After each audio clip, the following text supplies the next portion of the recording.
Sydney, Australia, receives an important visitor. He's the Marquis de Monk, with his wife, the Lady Prunella, and their overgrown son, Egbert.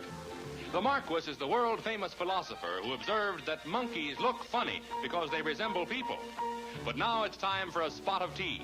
The Marquis gets several spots, all over himself.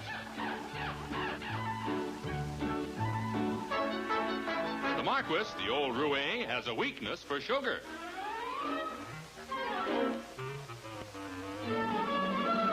Egbert tries to horn in and receives some fatherly affection.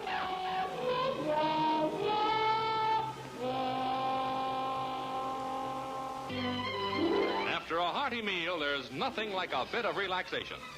Does your cigarette taste different lately?